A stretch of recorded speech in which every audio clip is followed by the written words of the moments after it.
Hello everyone, हमारे YouTube channel current affairs connect पर आप सबका स्वागत है।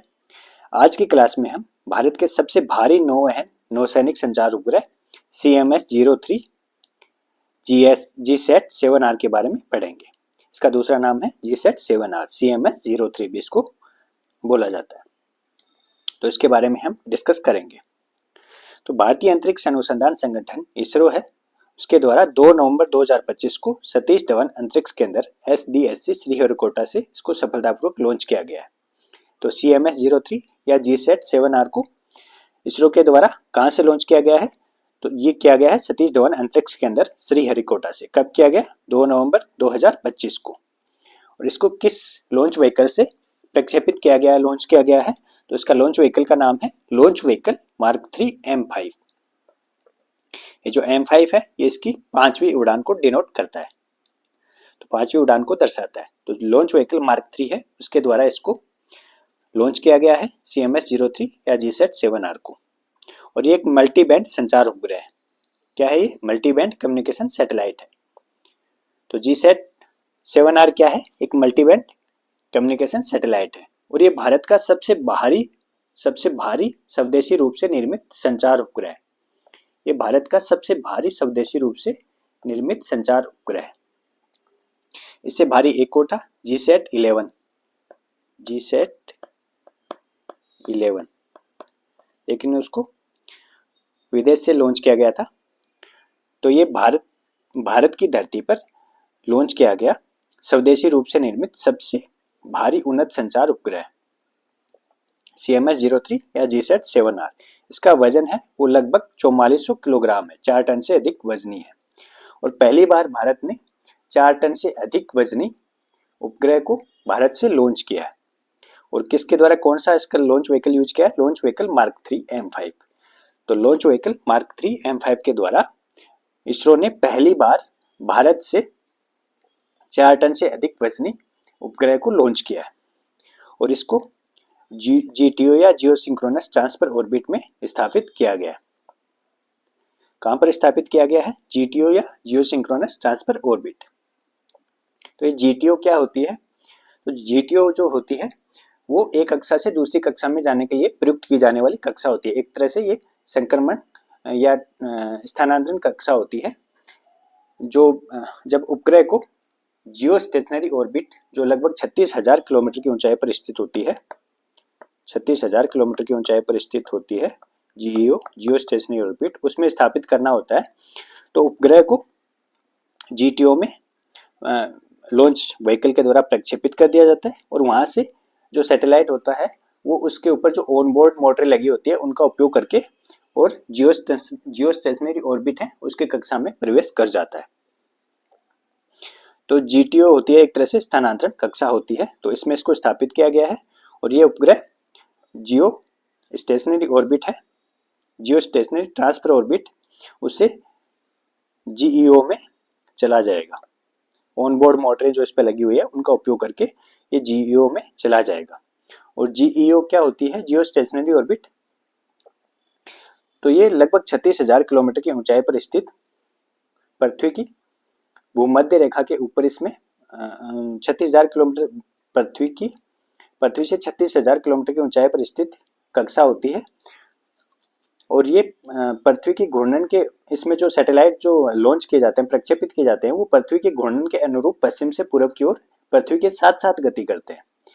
और इन सैटेलाइट को पृथ्वी की भूमध्य रेखा के ऊपर स्थापित किया जाता है, जिससे क्या होता है कि ये जो सैटेलाइट है वो पृथ्वी से देखने पर स्थिर प्रतीत होते हैं, क्योंकि ये जो पृथ्वी की घूर्णन गति है उसके साथ साथ घूर्णन करते हैं। और इसमें बेसिकली कम्युनिकेशन सैटेलाइट और मौसम उपग्रह और कम्युनिकेशन सैटेलाइट, इनको प्रक्षेपित किया जाता है। मौसम और कम्युनिकेशन, इनको इसमें स्थापित किया जाता है। और क्योंकि इसमें जो जियो स्टेशनरी ऑर्बिट होती है, इसमें जो सैटेलाइट स्थापित होते हैं वो काफी ऊंचाई पर होते हैं, तो ये 3 सैटेलाइट भी अगर उसमें लगा दी जाए तो ये पूरी पृथ्वी को कवर कर लेते हैं। तो ये होती है GEO, जियो स्टेशनरी ऑर्बिट। जो ये CMS-03 उपग्रह है, इसकी जो मिशन लाइफ है वो 15 वर्ष है। कितने वर्ष है? 15 वर्ष। 15 वर्ष तक ये काम करेगा। और इसको लॉन्च किस लिए किया गया है? तो ये भारतीय नौसेना हेतु भारतीय महासागर क्षेत्र में सुरक्षित और उच्च क्षमता वाली संचार सुविधा सुनिश्चित करेगा। तो इसको भारतीय नौसेना के उपयोग के लिए कम्युनिकेशन सैटेलाइट के रूप में लॉन्च किया गया है और ये 2013 में लॉन्च हुए GSAT-7 रुक्मणी उपग्रह है उसकी जगह लेगा। तो उसने अब काम करना बंद कर दिया, उसकी मिशन लाइफ खत्म हो गई है, तो उसकी जगह ये काम करेगा। अब देखते हैं इसरो के लॉन्च व्हीकल कौन कौन से हैं। तो इसरो के सबसे पहला जो लॉन्च व्हीकल था वो था SLV-3 सैटेलाइट लॉन्च व्हीकल 3। ये भारत का पहला प्रायोगिक उपग्रह प्रक्षेपण यान था और 1980 में इसका पहला सफल प्रक्षेपण किया गया था। SLV-3 के द्वारा लो अर्थ ऑर्बिट में, लो अर्थ ऑर्बिट होती है पृथ्वी से 2000 किलोमीटर की ऊंचाई तक स्थित जो कक्षा होती है उसको लो अर्थ ऑर्बिट बोला जाता है। तो ये लो अर्थ ऑर्बिट है, उसमें 40 kg वजनी उपग्रह उनको स्थापित कर सकता था। दूसरा है ASLV augmented satellite launch vehicle. इसका सफल प्रक्षेपण पहला किया गया था 1987 में और ये लो अर्थ ऑर्बिट में 150 किलोग्राम वजनी उपग्रह को स्थापित करने में सक्षम था। तो ये जो SLV और ASLV हैं ये दोनों रिटायर हो चुके हैं, अभी ये दोनों सेवा में नहीं है, रिटायर हो चुके हैं दोनों, SLV-3 और ASLV। अगला है SSLV small satellite launch vehicle. तो ये जो स्मॉल सैटेलाइट लॉन्च व्हीकल है ये अभी अंडर डेवलपमेंट है, इस पर भी काम चल रहा है। और PSLV polar satellite launch vehicle. तो पोलर सैटेलाइट लॉन्च व्हीकल है, इसका पहला सफल प्रक्षेपण किया गया था अक्टूबर 1994 में। ये इसरो का सबसे सफल लॉन्च व्हीकल है PSLV polar satellite launch vehicle. Next है GSLV geosynchronous satellite launch vehicle. GSLV का पूरा नाम क्या है? Geosynchronous satellite launch vehicle और इसका पहला सफल प्रक्षेपण किया गया था वर्ष 2001 में। GSLV के बाद है LVM-3 लॉन्च व्हीकल मार्क 3, जिसके द्वारा CMS-03 या GSAT-7R का प्रक्षेपण किया गया है। तो इसका पहला सफल प्रक्षेपण LVM-3 का किया गया था वर्ष 2014 में। और LVM-3 के बाद है HRLV human rated launch vehicle. तो ये ह्यूमन रेटेड लॉन्च व्हीकल है, इस पर अभी काम चल रहा है, अंडर डेवलपमेंट है ये। तो ये इसरो के मुख्य लॉन्च व्हीकल हैं। अब इनके बारे में डिटेल से देख लेते हैं। तो PSLV polar satellite launch vehicle. Polar satellite launch vehicle है, PSLV है, वो भारत का तीसरी पीढ़ी का प्रक्षेपण यान है। कौन सी पीढ़ी का है? तीसरी पीढ़ी का प्रक्षेपण यान है और अक्टूबर 1994 में इसका पहला सफल प्रक्षेपण किया गया था। कब किया गया था? अक्टूबर 1994 में। और ये द्रव ईंधन चरण का उपयोग करने वाला पहला भारतीय प्रक्षेपण यान है। तो लिक्विड ईंधन का उपयोग करने वाला पहला भारतीय प्रक्षेपण यान कौन सा है? PSLV polar satellite launch vehicle. और ये 4 चरणीय प्रक्षेपण यान है। इसमें 4 चरण होते हैं, 2 ठोस के 2 ईंधन के। पहला होता है ठोस, दूसरा होता है द्रव, तीसरा होता है ठोस और चौथा द्रव लिक्विड। तो solid liquid solid liquid, solid liquid solid liquid, SL। तो इसमें 4 चरण होते हैं PSLV में। इसका जो पेलोड है, तो ये पेलोड सूर्य समकालिक कक्षा सन सिंक्रोनस पोलर सैटेलाइट जो होती है उसमें 1750 kg तक और सब GTO कक्षा होती है उसमें 1425 kg तक जो वजनी उपग्रह हैं उनको प्रक्षेपित कर सकता है। और PSLV में मल्टीपल सैटेलाइट लॉन्च कैपेबिलिटी होती है और मल्टीपल ऑर्बिट कैपेबिलिटी भी होती है। इसका मतलब ये है कि एक साथ ये कई सैटेलाइट को एक साथ लॉन्च कर सकता है और एक साथ कई कक्षाओं में भी सैटेलाइट लॉन्च कर सकता है। तो मल्टीपल सैटेलाइट लॉन्च कैपेबिलिटी और मल्टीपल ऑर्बिट कैपेबिलिटी दोनों इसमें PSLV में है। इसको the work horse of ISRO भी कहा जाता है। ये सबसे सफल इसरो का सबसे सफल लॉन्च व्हीकल है PSLV। तो इसको the work horse of ISRO भी कहा जाता है। तो the work horse of ISRO किस लॉन्च व्हीकल को कहा जाता है? तो ये कहा जाता है PSLV को, पोलर सैटेलाइट लॉन्च व्हीकल को। PSLV है उसके 50 से ज्यादा सफल प्रक्षेपण हो चुके हैं। इसके जो 50वीं उड़ान थी वो थी PSLV C-48। 50वीं उड़ान कौन सी थी? PSLV C-48, ये इसकी 50वीं उड़ान थी। और PSLV के द्वारा वर्ष 2008 में चंद्रयान फर्स्ट और 2013 में मंगल ऑर्बिटर अंतरिक्ष यान का सफल प्रक्षेपण किया जा चुका है। कौन कौन से? चंद्रयान फर्स्ट का और मंगल ऑर्बिटर मिशन MOM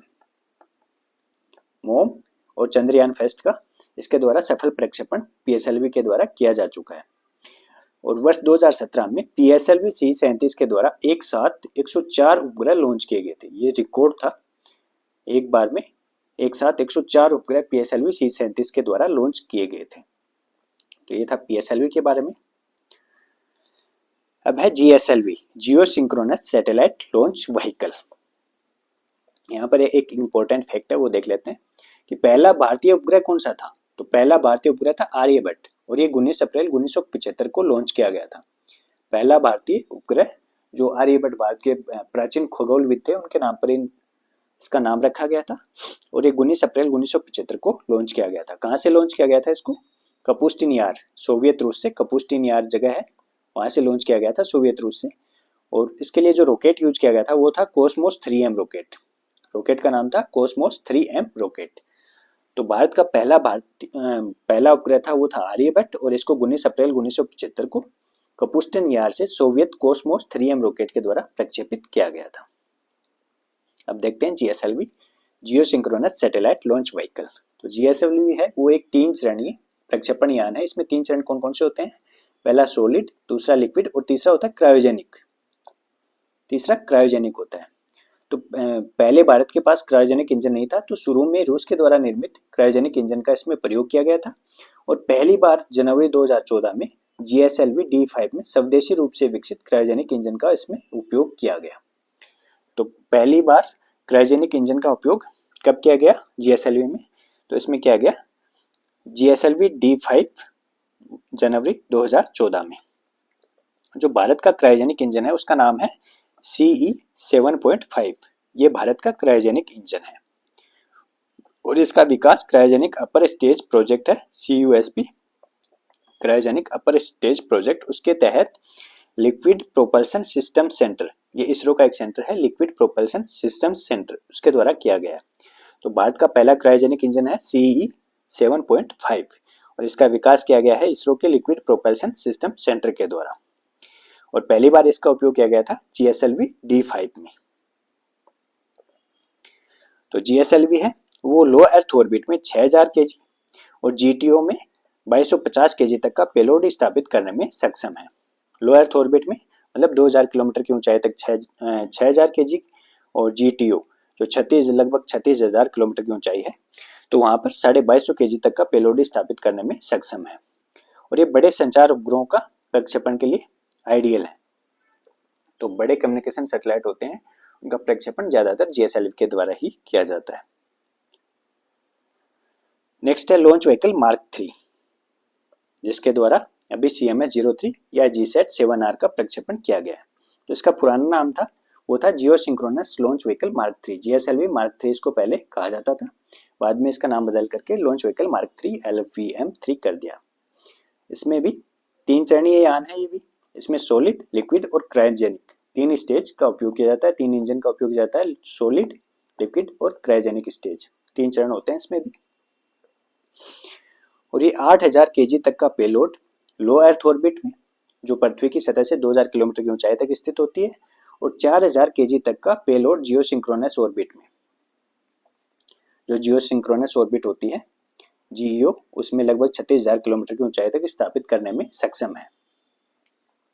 तो LVM है वो 8 टन तक का पेलोड है वो लो अर्थ ऑर्बिट में और 4 टन तक का 4 टन या 4 टन से अधिक का जो पेलोड है वो GEO में स्थापित कर सकता है उसको। और इसके द्वारा चंद्रयान 2 और चंद्रयान 3 का सफल प्रक्षेपण किया गया। चंद्रयान 2 और चंद्रयान 3 में कौन से लॉन्च व्हीकल का उपयोग किया गया था? तो ये था लॉन्च व्हीकल मार्क 3 LVM-3। जो चंद्रयान 3 है उसके द्वारा भारत चंद्रमा के दक्षिणी ध्रुव पर सॉफ्ट लैंडिंग करने वाला विश्व का पहला देश बना था। सॉफ्ट लैंडिंग करने वाला कहां पर? सॉफ्ट लैंडिंग दक्षिणी ध्रुव पर। तो चंद्रमा के दक्षिणी ध्रुव पर सॉफ्ट लैंडिंग करने वाला पहला देश बना था भारत चंद्रयान 3 के जरिए। ये जो लॉन्च व्हीकल मार्क 3 है इसको बाहुबली रॉकेट नाम दिया गया है क्योंकि 4 टन से अधिक वजनी उपग्रहों को GEO में स्थापित कर सकता है, तो इसको बाहुबली रॉकेट कहा गया है। अब देखते हैं SSLV small satellite launch vehicle. तो अभी ये अंडर डेवलपमेंट में है, अभी इस पर काम चल रहा है।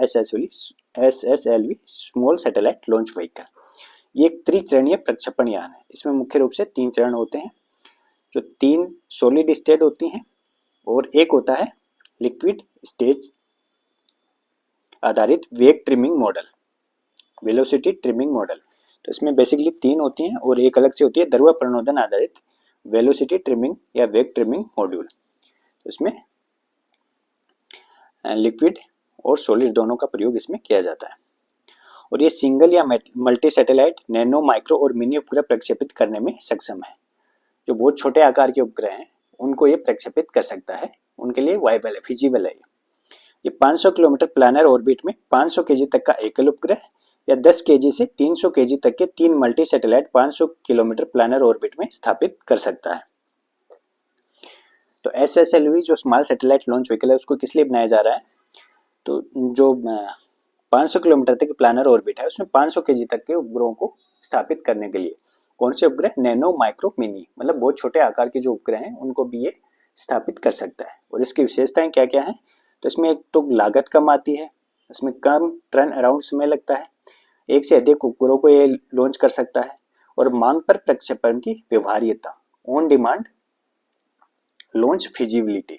ठीक है, जैसे किसी को जरूरत है, किसी देश को जरूरत है कि अपना सैटेलाइट उसको लॉन्च करवाना है तो ऑन डिमांड ये कर सकता है क्योंकि इसमें लागत कम आती है और इसमें न्यूनतम प्रक्षेपण अवसंरचना आवश्यकताएं हैं।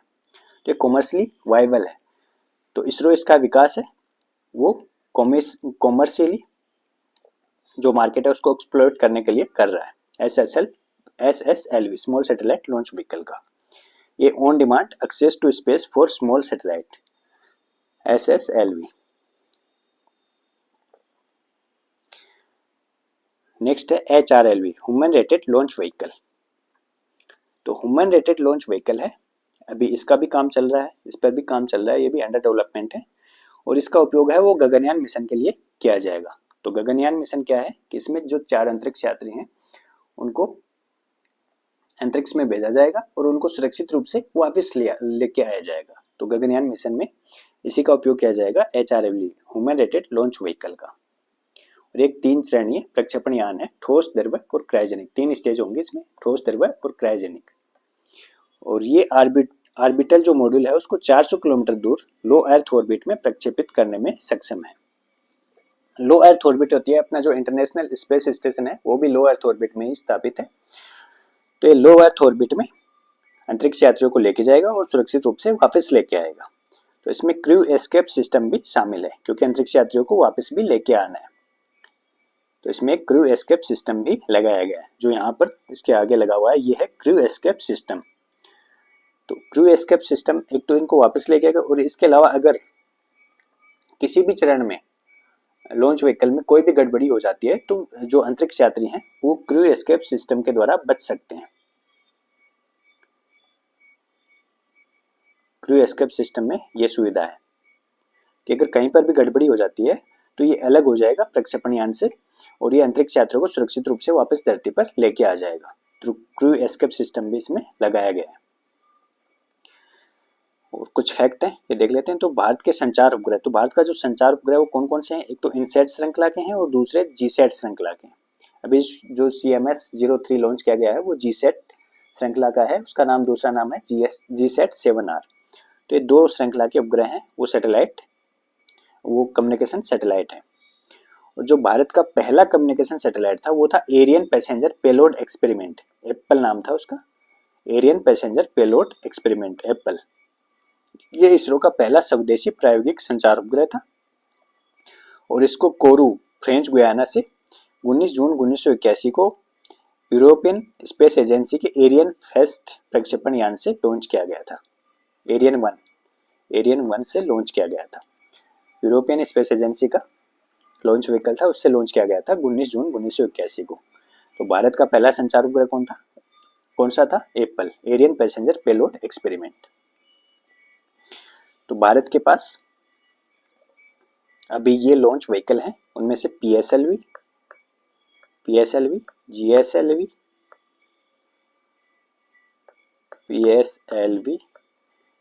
GSLV और LVM-3 ये ऑपरेशनल है, और SSLV, HRLV ये भी अंडर डेवलपमेंट है, और सैटेलाइट लॉन्च व्हीकल SLV-3 और ASLV ये रिटायर हो चुके हैं। तो ये थी आज की क्लास। अगर आपको क्लास पसंद आई हो तो शेयर, सब्सक्राइब और लाइक ज़रूर कीजिएगा। मिलते हैं अगली क्लास में। Thank you.